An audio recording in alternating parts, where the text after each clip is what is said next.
آپ کچھ نہ کریں، 5 تن پاک کے جنازوں کا حال پڑھ لیں، بس بات ختم۔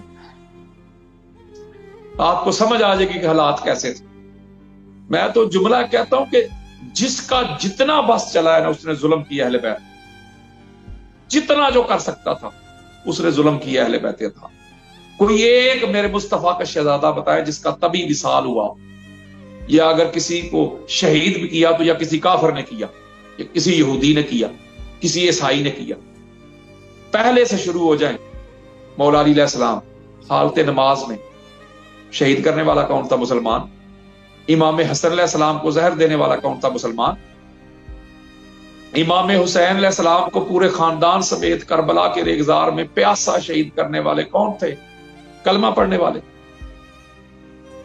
ان میں کئی صحابہ کی اولاد بھی تھی، کلمہ پڑھنے والی تھے نا۔ امام سجاد کو کس نے شہید کیا؟ مسلمان۔ امام باقر کو کس نے شہید کیا؟ مسلمانوں نے۔ جعفر صادق کو کس نے شہید کیا؟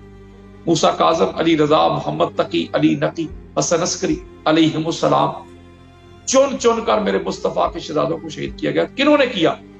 مسلمانوں نے۔ تو مسلمانوں کو کوئی نہ کوئی پرابلم تو تھی نا، حالانکہ حضور تو جاتے وقت یہ کہہ کے گئے تھے، اذکرکم اللہ فی اہل بیتی، لوگوں میں جا رہا ہوں، میری اہل بیت کے بارے میں اللہ کا حیا کرنا۔ کسی کو اگر میرا حیا نہیں تو اللہ کا حیا کر لینا۔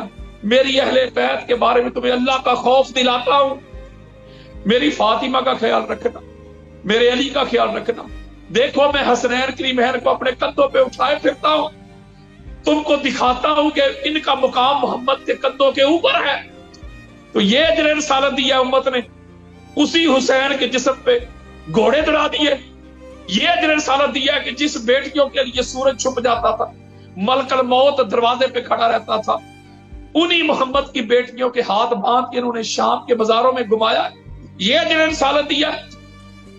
اس سمندر سے، اس دریا سے کتے اور خنزیر پانی پی رہے تھے، اور محمد کی آل وہ پیاسی دنیا سے شہید کر دی گئی۔ یہ اجر رسالت دیا ہے۔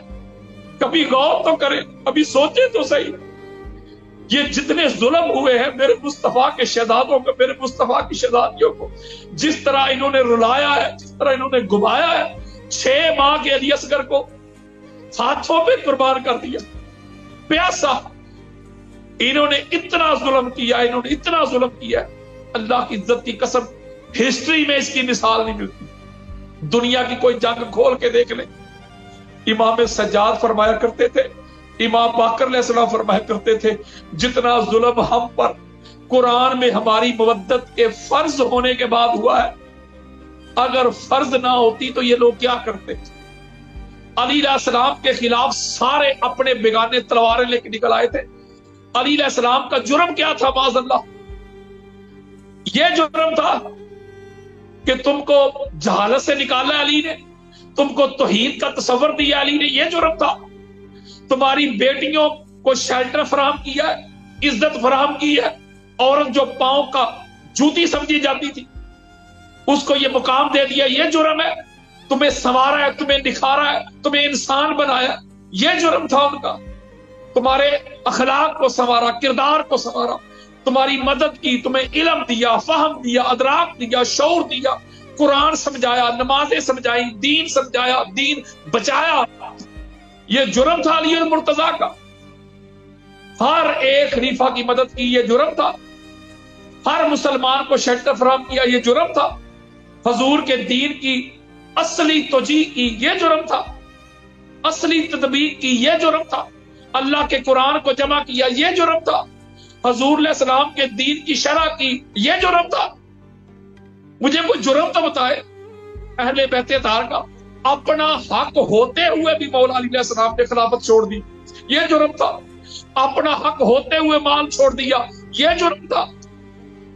پاک سیدہ نے چھوڑ دیا، حسنین کریمین نے چھوڑ دیا۔ کسی ایک بات پہ لڑائی نہیں کی اپنی ذات کے لیے، مولا علی علیہ السلام نے اپنی ذات کے لیے۔ علی کی جب بھی تلوار نکلی ہے، یا اللہ کے دین کے لیے نکلی ہے، یا مصطفیٰ کے ناموس کے لیے نکلی ہے، اپنی ذات کے لیے تو مولا علی علیہ السلام نے کسی کو قتل ہی نہیں کیا۔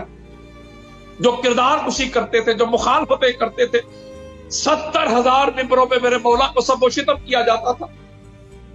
یہ ان لوگوں کے ڈیفینڈر بنے پھرتے ہیں, مجھے کہتے ہیں میں شیعہ ہو گیا ہوں, میں رافضی ہو گیا ہوں. لعنت ہے تمہاری ایسی سنیت پہ جس سنیت میں مولا علی علیہ السلام کے دشمنوں کو تم شیلٹر فراہم کرو. میرے آقا نے فرمایا تھا, ام المومنین حضرت ام سلمہ روایت کرتی ہیں, من سبا علی فقد سبانی. میرے آقا نے فرمایا جس نے علی کو سب کیا, جس نے علی کو گالی دی, اس نے محمد کو گالی دی. مجھے بتائیں محمد کو گالی دینے والے رضی اللہ ہوتے ہیں کہ لعنت اللہ ہوتے ہیں؟ میرے آقا نے فرمایا علی کو گالی دینا محمد کو گالی دینے کا مترادف ہے. علی کی نافرمانی محمد کی نافرمانی ہے, علی کی معصیت محمد کی معصیت ہے, علی کی اطاعت محمد کی اطاعت ہے, علی کی اتباع محمد کی اتباع ہے. ان کو لگتا ہے کہ یہ علی کے سامنے آ گئے تھے, ان کو لگتا ہے کہ یہ مولا حسن کے دشمن بن گئے تھے. کسی شاعر نے لکھا ہے کہ اکبر کی طرف نشانہ کھینچنے والے تجھے نشانے پہ محمد نظر نہیں آیا. ان کو نظر نہیں آیا کہ یہ وہ کون ہستیاں تھی, ان کا مقام اور مرتبہ کیا ہے. یہ دنیا دار لوگ تھے, یہ اپنے اپنے حسد میں بغض میں جلنے پڑنے والے لوگ تھے. انہوں نے کیا ہی کچھ نہیں ساری زندگی. جنہوں نے ساری زندگی کچھ نہ کیا ہو وہ اسی طرح حسد اور بغض کرتے ہیں, حسد بغض جلتے رہے مرتے رہے. اور آج بھی بنو امیہ کے وہی فالوور وہی پیروکار ہیں. ان کو وجود علی المرتضیٰ سے تکلیف تھی, آج ان کے جاننے والوں کو چاہنے والوں کو ذکر علی سے بڑی تکلیف ہے. انہوں نے تو ایسے ظلم کیے جو دشمن بھی نہ کرتے. دشمنوں نے کافروں نے جب جنگیں کی تھی لڑائیاں کی تھی تو مردوں سے کی تھی. یہ ایسے نام نہاد سو کارڈ مسلمان تھے, ان کو تو میرے مصطفیٰ کی وہ بیٹیاں بھی نظر نہیں آئی جن کے نبوس کے لیے چاند چھپ جاتا, سورج بادلوں میں گھس جاتا تھا, جبریل امین باہر کھڑا رہتا تھا. ان کے ظلموں کی اتنی بڑی داستان ہے. اللہ کی عزت قسم, آپ کہتے ہیں نا وہ جزا اور سزا کا دن ہے. میں آپ کے سامنے کوئی 50 حدیثیں پڑھ سکتا ہوں. سزا انہیں ملے گی جنہوں نے اہل بیت اطہار پہ ظلم کیا, اور جزا انہیں ملے گی جنہوں نے اہل بیت اطہار سے محبت کی. وہ سزا اور جزا کا دن یہی ہے. بے شک بے شک قیامت وفا ہونے والی ہے. جو اس گھر کے منگتے ہوں گے وہ تو بلا حساب و کتاب سیدھے جائیں گے. بس دعا کیا کریں. میں آپ کو بتاتا ہوں واللہ باللہ تعالیٰ, میں جو کچھ فیس کر رہا ہوں, جو کچھ میں نے فیس کیا آپ کو نہیں پتا, لیکن میں کوئی فخر والی بات نہیں کر رہا آپ سے. رشتہ دار مخالفتیں سارا کچھ مساجد میں. میں کہتا ہوں بندہ مر بھی جائے نا اس گھر کے لیے تو پھر بھی نکاح کا ادا نہیں ہو سکتا. دعا کیا کریں کہ اللہ تعالیٰ نے اگر ہمیں زندہ رکھا ہے اور اس عقیدے کے ساتھ رکھا ہے, یہ دنیا کی سب سے بڑی نعمت ہے. اور اللہ تعالیٰ اگر موت دے تو انہی کی محبت میں آئے. بے شک میں کوشش کروں گا انشاءاللہ پھر کبھی آپ سے بات کریں گے. اب قادری صاحب, اس دنیا نے سادات کے ساتھ جو کیا تو سادات کے ماننے والوں کے ساتھ یہ دنیا کیا اچھا سلوک کر سکتی ہے. اور مسجد کوفہ میں ضربت مولا کائنات ہوتی ہے تو اسی کا ایک دوسرا پہلو میدان کربلا میں وہ سہ شعبہ تیر ہے جو ننھے علی اصغر کی گردن پہ لگتا ہے. تمام امت مسلمہ کو شہادت امیر المومنین پہ بہت تعزیت پیش کرتے ہیں, اور بالخصوص حیدر ٹی وی اور علامہ یاسین قادری کی طرف سے امام زمانہ کے بارگاہ میں ہم تعزیت پیش کرتے ہیں.